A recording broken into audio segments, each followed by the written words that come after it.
What I'm going to talk about is the things that I've seen and have thought about and which scare me and keep me awake at night as a result of having gone through that process. So there's some really big, interesting things happening around driverless cars and drones and everything else. That's all fascinating. What I want to worry about today is our jobs and our companies and how we cope in a world where everything that we think about marketing and advertising no longer applies. Let's go. So I think there's two things happening now which are really impactful. There's a technical revolution underway, and that, at least in part, is changing how consumers behave. I'll go into this in much more detail. The implications of that is what happens very, very soon and is starting now, is that some of those changing behaviors remove consumers from the buying cycle. People who might have researched products and made decisions on which brands they wanted to spend their money with are no longer exposed to advertising and marketing. I'll go into that in some depth. And as a result of all of that, we need to challenge and think about what we mean when we talk about things like marketing and brand. Now, some of this is very fluffy, but it's the result of considering really practical, real stuff that's happening in the world right now. Things like Paddy touched on, like the impact of voice search, where suddenly we go from a world where a consumer types something in and has some results to a world where a consumer says something and gets one result. If we don't think about how do we market and how do we advertise and how do we monetize those kinds of processes, we're going to be left without a job. So, tech stuff.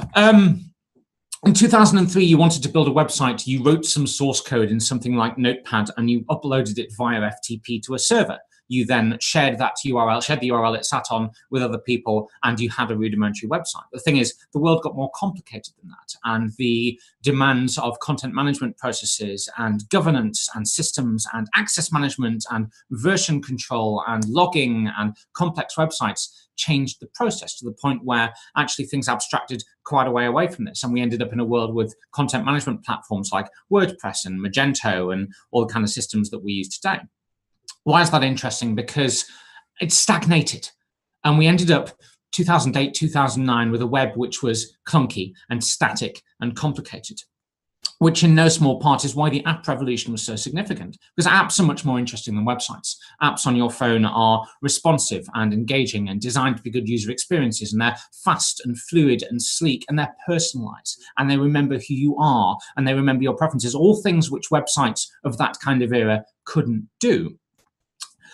So a revolution happened where things like jQuery rose to prominence and other similar libraries, which allowed developers to very, very easily make pages cross-browser compatible, to make them interactive, to do shiny things, to animate, to hide things, to show things in a way that felt much more like an app experience. Allow them to do things like this, where you can have things react and interact on the page in the same way that an app might. This is a web page. It's done in Chrome, but it feels like an app. This is where the web has been trying to aspire to get to for a while.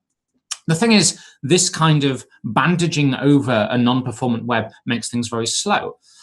If you want to load the jQuery mobile library on a 3G connection, it takes a full extra second on most iOS devices to load versus loading the page without it. That second on a device where people are time sensitive and very aware of delays can be crippling. There's some fascinating research which shows that people's frustration with slow loading mobile websites is comparable with the amount of stress you experience when watching a scary horror film.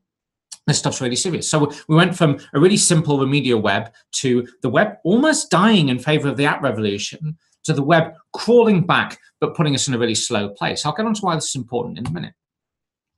What happened as a result of that is platforms like Google's Angular JavaScript library and Facebook's React JavaScript library really came to prominence. A war has been waged silently in the technology, silently very loudly, in the technology of the web for a number of years now between these two platforms and libraries, frameworks, and libraries and frameworks like them, which are trying to close that gap between a static web and a fluid, personalized app experience. And when you look at places like GitHub, these are the most starred projects in 2016 across the whole of GitHub. And no surprise, these are all JavaScript frameworks or supporting ecosystems and tools that sit alongside them. When you look at the kinds of things that the people who build the internet and its apps and its websites are interested about, talking about, contributing to, and excited about using, these are all JavaScript frameworks, libraries, and platforms. Now, it's very easy to be dismissive of this. Developers like new shiny things. They change to the new shiniest thing as soon as it comes out, whether it's Vue or Angular, it doesn't matter, and they're always chasing the new toys. So it's very easy to dismiss all of this kind of quiet revolution as just being developers doing developer-y stuff, except YouTube, PayPal, iStockPhoto, and some of the web's biggest platforms run AngularJS. This is the technology that powers some of the rich, fluid, interactive app-like platforms and experiences that consumers much prefer to the static web. Netflix, the New York Times, and Airbnb, just as the tip of the iceberg, use React.js, Facebook's framework. They power the way that web pages are rendered and served to you with this kind of technology.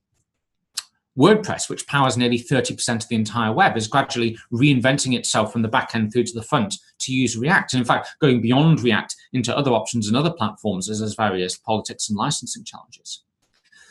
My point is that the web is changing and the technology underlying it is changing, yet brands and companies are struggling to keep up and developers are struggling to keep up. And as a result, we've gone from having a simple web to a slow web to a broken web. Many of the brands that I work with on a day-to-day basis auditing their websites have rebuilt their sites and their platforms in these shiny new technologies, but they've got it wrong. They've made things unindexable or slow or confusing or infinitely indexable and any number of SEO mistakes. Now, there are good ways of doing this out there, but it's complicated. It's a different way of thinking. It's a different way of working. And the web has become a bit of a messy place. Essentially because everybody's technical ecosystem is a mess. Everybody's website looks like this. They started off maybe with a store, maybe a website, and then they bolted on some reporting, and they bolted on a blog, and then they bolted on an app and AMP and PWAs and other things, and they ended up with a fragmented mess. If they started from scratch, they might have something more like this. This is much more how things like React and Angular websites are designed to be built and run. A singular API, a singular source of data and information, which can be served context-free, where it reads things like, I have the concept of a product, which has a name, a title, a description, a price, an image, and somebody has requested that on their phone. Okay, we need to serve a shorter version of the content. Or they've requested it on a voice device. Okay, we need to summarize it and not read the description at all. You have a single source of the truth, and then you have context-aware outputs. The thing is that this is driving a significant, this dysfunction, that the web is a bit crap and the apps and platforms are what people really want and engage with, and the web's trying to do a bad job of chasing it, is changing consumer behavior. We have a world where we have websites, which are things that companies build to serve their needs, which are e-commerce stores and brochureware and booklets and inquiry forms and information pages and product pages. And we have platforms, which are where people want to go and spend time. They're the Facebooks, the laughably Google Pluses, the LinkedIns, the YouTubes, the places where I go to be rather than the place where I explicitly go to do and transact. It's the reason why I don't hang out on Argos's category pages. It's the reason why I hang out on Facebook and look at all of Dawn Anderson's dog photos. There is no world where it makes sense for me to spend my leisure time sitting and browsing through Amazon's catalogs of fairly mediocre flat pack assembly furniture. It's not that Facebook is intrinsically better or has won hearts and minds or is anyway designed to capture that attention. It's the difference is that Facebook is a platform and a destination, whereas Argos is just a website. Brands want to get to here. All the conversations around brands wanting to grow and own communities and build social equity and earn media and all these conversations about how do brands stop just having a website and start to play in the platform space. The thing is, they can't easily, so they cheat, which is why things like Facebook advertising and Google AdWords is such a big deal, because consumers don't want to go to those websites unless they're explicitly seeking out information, unless they have a need. I want to buy, sorry, I want to buy, I want to find, I want to read. Then they might actively search out and go to those websites and engage and explore. For the most part, people don't actively want to do that. So Facebook advertising, Google AdWords and other platforms are the way that we get our messaging in front of people to drive them to our websites rather than allowing them to go to platforms. The really interesting thing is there's a revolution happening here because this has ceased to be just external advertising platforms. And we're now entering a world where I can take my content, my assets, my branding, my messaging, my products, and I can put them into other people's platforms. AMP is part of Google's platform. Facebook Instant Articles, part of Facebook's platform. Apple News, part of Apple's platform. I can take my page. Nobody wants to come and read my article on my website. but maybe I can put it in front of them. Maybe I can gain access to the AMP carousel and gain clicks from Google visitors in Google's platform to my content. Maybe I can take people who are in Facebook's platform and expose them to my content whilst they're still there. This is really significant. Pierre Farr, who's an ex-Google engineer, talks about this a lot. He calls it the nascent distributed content ecosystem, where we're experiencing a revolution where historically I have had my things on my platform. In the same way that I stock my products in my brick and mortar store, it's not radically different to my content being available on my website, except now it's also available in bits of Facebook and bits of Google. And tomorrow, maybe a Snapchat channel and a Slack integration and a WhatsApp channel. The point is that my content ceases to live exclusively on my website and starts to be distributed throughout the web. And that distribution and fragmentation gets faster because there are more apps tomorrow and there are more integrations and there's more complexity and some of them come and go. And we'll never again live in a world where there is an app of choice. Facebook and Facebook-like platforms won't happen. We'll have individual platforms dedicated to certain mediums in the same way that Instagram performs a very, very different function to Snapchat, to WhatsApp, etc.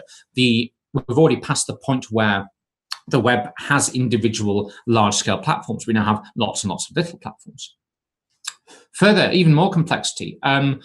As well as this content being distributed onto other people's websites, increasingly consumers are ingesting this into their own ecosystem. This is a screenshot of my Pocket account, which I use to extract content from websites and platforms that I'm interested in and read it on my own terms in my own environment, not exposed to any advertising or commercial messaging, not exposed to any possible advertising. That's a really interesting change in behavior that changes the way we need to think about search. And the point is, this is just the tip of the iceberg. When we consider the real implication here, the scary thing is that increasingly this fragmentation means that consumers are no longer part of the buying cycle. So let me explain. All marketing and advertising assumes that you can interrupt or purchase my attention. At some point, I will think, I want a packet of crisps, or I need to buy a new fridge, or I need to renew my mortgage. Any of these kinds of behaviors. All marketing and advertising assumes that you can buy into my attention at that point. I can purchase a display ad, I can bid on a keyword, I can have written some content and got some links from an SEO perspective. These are all ways that I can reactively intercept and capitalize on that demand. So we have a world where consumers exhibit a need, which Google refers to as a moment. There's an expression of intent. I search for something or ask my Google Home, and then the brand tries to fulfill that intent. Let's break that down. In more detail, now this is where it gets really interesting. I go from this moment of realizing that I want a thing to building a consideration set or adjusting an existing consideration set. So if I want a new fridge, I am vaguely aware of maybe 3 or 4 different brands who make them. I might open 20 tabs in a browser, and I will then I'll start to look for things which look like they're a reasonable fit. Is this roughly within the right price range? Does it have more than 3-star reviews? And I'll build out options. I'll then go through and I'll reduce that consideration set. I'll remove the ones that are too expensive or out of stock or have bad reviews or other factors. I'll then evaluate right down to a subset. I'll reduce the risk. I'll look at the reputations. I'll look at the delivery details until I'm left with 2 or 3. And then I'll choose and then I'll buy. In a world where we use voice and where we have Google Homes and Amazon Alexas and Siris, all of that middle bit is taken out of my control. I express a desire in a moment. I say, I want a new fridge. And all of the legwork of building those options and assessing them and considering them and then whittling it down to 2 or 3 is taken away from me. That's great. I say, I want a new fridge, and it goes, do you want the large white one or the small grey one? And I just pick because I know that they're going to be roughly right. But all of the processes where the consumer would have looked at brands and made decisions and been influenced by advertising and marketing don't happen. All of the opportunities to bid on AdWords or to have written content that got links and got them ranking in a space where a consumer might be, or to retarget from display, or to capture an email address, or to show a special offer. The consumer isn't there. All of the points where we cheat to buy attention or to earn eyeballs or to attract visits no longer exist. How do you influence the construction of that consideration set? How do you ensure that your brand is one of the ones where they think maybe I'll buy a fridge from them or a packet of crisps or whatever it is, when the consumer isn't there? This is already a thing. I subscribe to a company called Flipper, who automatically evaluate the gas and electricity market and switch me on the fly. It saves me a huge amount of time and money, but more impactfully, I will never again actively explore or participate in the gas or electricity market. I will never search on Google for change energy provider or cheap gas supplier. There is no opportunity for the brands in that space to gain my eyeballs. It doesn't matter if they rank first. It doesn't matter if they have the most links. It doesn't matter if they bid the most on paid search or if they're in any of those environments. I'm not there, and there's no incentive for me to be. I do the same with my mortgage. This is Habito. It's a chatbot-esque interaction run by some bits of machine learning and some human steps where I am no longer in the mortgage market. It doesn't matter how competitive my website is or how well I rank or how good my content is or even how good the user experience on my website is, because I am not there. Google Home, Amazon Alexa, Siri, all of these processes and platforms will use three concepts to make decisions on how they build and manage those consideration sets. They'll look at availability, which is this open? Is it nearby? Is it valid? Does it exist? Does this brand meet the broad criteria of what I'm being asked to do? If I say, hey, Siri, find me a new washing machine, or hey, Alexa, or hey, okay, Google, it will look at what are all of the possible options which meet the broad market criteria. It will then go through a process of assessing suitability. Is this good enough? Is it a good fit? Is it cheap? Does it meet the hard specifications of it has to be at least 4 stars, it has to be under X amount of cost, etc. It will start to reduce that consideration set. And then it will look at implied preference. It will try and understand, based on the options it has of maybe 10 different vendors of washing machines and all the different options, of all of these, which one looks like a good fit for you based on what I understand of your preference and your past behavior. This means we need to change entirely about how we think about marketing and about brand, because implied preference is complex. These systems will use two things. They'll use past behavior and connected data as a proxy for preference. What do I mean? If I say, hey, Alexa, find me a new washing machine, or okay, Google, find me a new washing machine, it will look at every piece of data it has access to about everything it knows I've ever done, from every connected device, from every account it has access to, and start to build up a profile of me. It's already done this on data from the past. It will look at which brands have you previously interacted with, where have you shopped before, whose website have you been to, who have you reviewed, and then start to extrapolate out. That's interesting because you need to positively influence the consideration set before the customer expresses a need. If all marketing and advertising at the moment assumes I interrupt at the point of need, it's too late. At the point where I say, hey, I'm looking for a new fridge, you can't deploy any marketing or advertising to influence the system's decision. You have to have already created positive value signals. I have to have installed the app or liked you on Facebook or read a blog post. There are ways that we can start to think about this. So there's some really easy stuff. There are explicit actions which will earn that kind of brand currency. If I've read an article on your website or liked or shared a social post or installed your app or reviewed services and products, you're much more likely to be included in that consideration set. When I say, okay, Google, find me a fridge, if you're a brand that it can work out that I like and that I'm engaged with, you're more likely to be included and recommended. Then there are network actions. So what have my friends and the people I'm connected to done? If everybody I know has left a bad review or has never interacted with that brand, that's going to be an interesting signal as well. Where things really start to change and break is the importance of lookalike actions. So even if I haven't explicitly interacted with, say, Bosch or Beko or whichever brand it is, and even if none of my friends have actively interacted with it, there are people who look like me who have. People who are 30-something, who are 6 foot something, who have gingery brown receding hair, who are cat people, all of those factors. In the same way that Facebook and Google allow you to build lookalike audiences from demographics and AdWords, cookies, etc., they will use that same kind of thinking to work out which brands they should recommend to me. Because people who look like me tend to prefer this washing machine or this brand or this solution. The really scary thing about that is it means that we need to really radically change how we think about relationships with brands and products. I'm going to skip through some of this because it's tedious. Doing this is hard.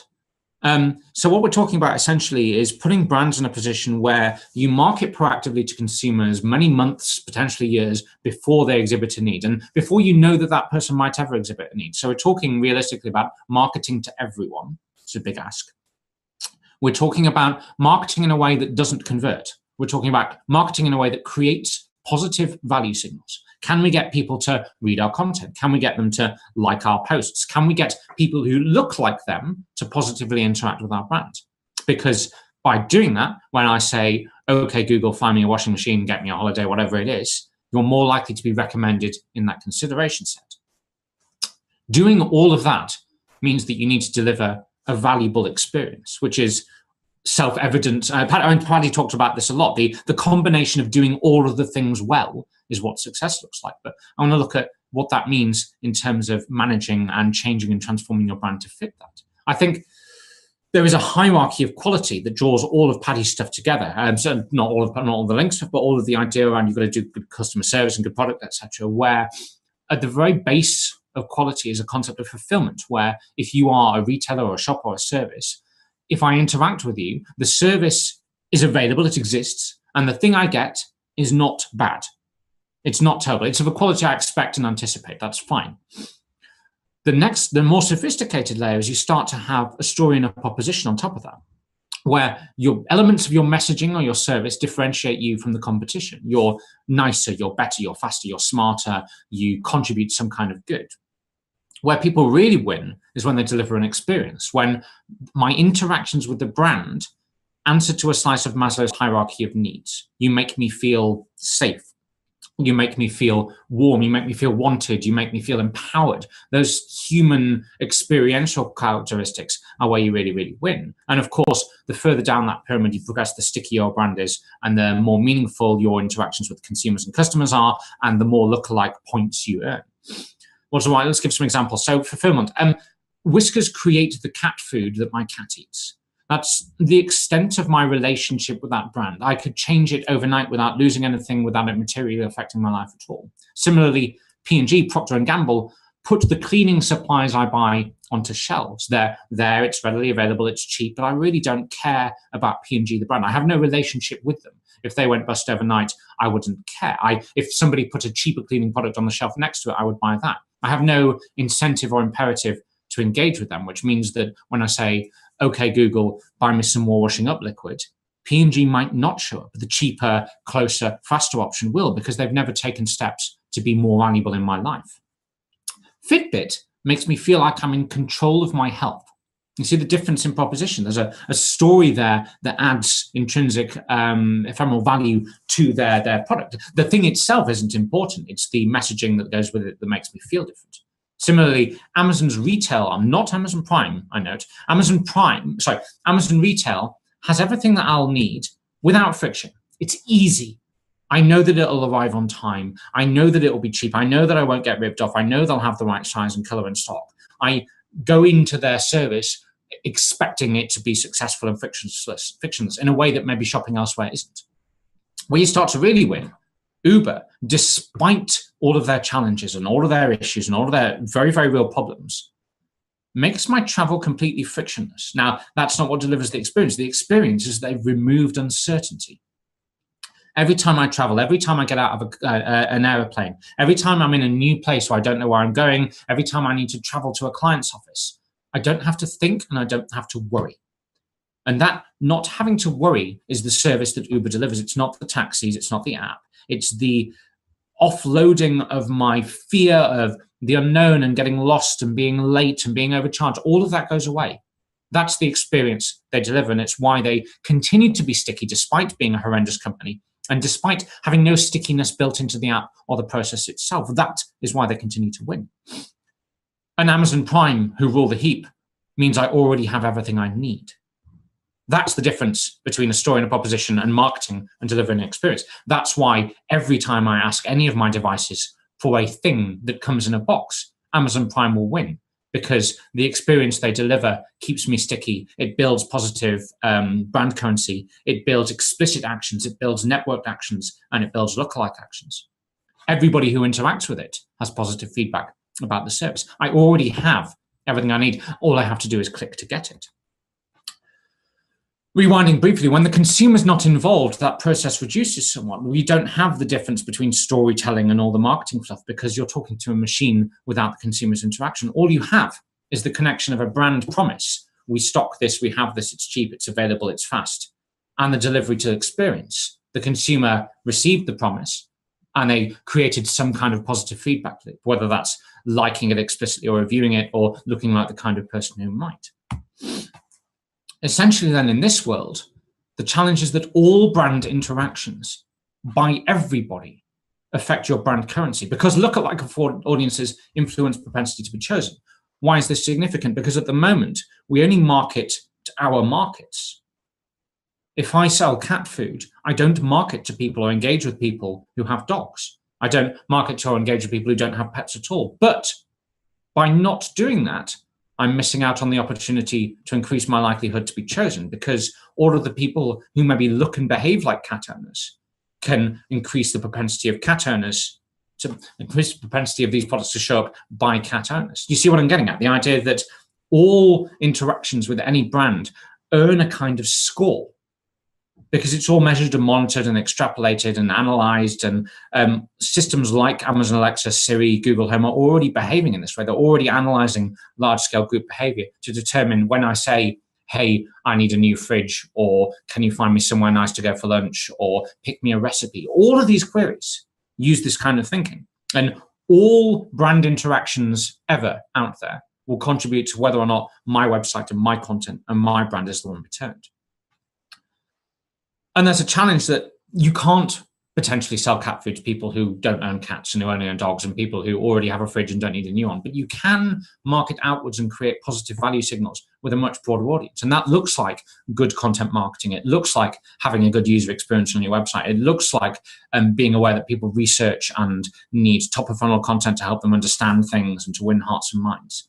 It's maybe justification that SEO as a whole needs to move higher up the funnel and to stop explicitly trying to sell things at the bottom of the funnel. Because when you do useful things with your content and your website, you score points, which means that you sell in other channels. So there's a lot there to digest. Let's summarize it and all draw it together. Essentially, right now, you need to familiarize yourself with technologies that are changing the web, because all of this unfolds because of those technologies. The JavaScript revolution, specifically Angular, React, Vue.js. Go and understand the concepts, because they will lead to distributed content, to the next app revolution, to progressive web apps and AMP pages and all of that environment. All of this stuff will be built on those frameworks. And it's very, very different to HTML and PHP and CSS. It's the next level.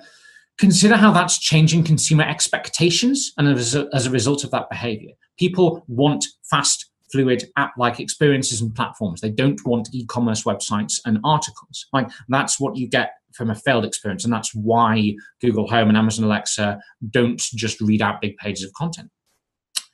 Once you've got that under your belt, start preparing for a world where marketing needs to influence inferred preference, where my marketing's function isn't to try and sell something necessarily, it's to create positive engagement signals, which mean that I'm chosen as a brand, or my brand is chosen as a brand when somebody exhibits a need.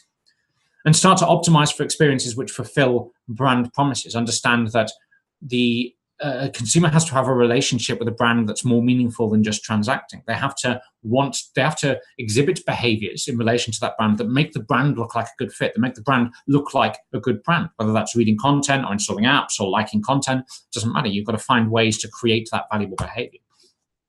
And more importantly, I think the only way you can do this, I skipped over some of this because it's a little bit disconnected, but start to separate what you are from what you do or what you sell. So the only way that you can start to get businesses to create content and to change the way they market is if you decouple the assumption that your only remit is to sell the thing that you make or that you have. All that becomes commoditized. It gets cheaper, it gets closer, it gets faster. And if you're only competing on the products you sell or the services you deliver, you might find that you struggle. You need to make sure that your customer relationship is with your brand, not with the thing that you retail. That's really, really hard, but that's what happens when you do good content, good user experience, and draw all of this sort of stuff together. So, thank you very much.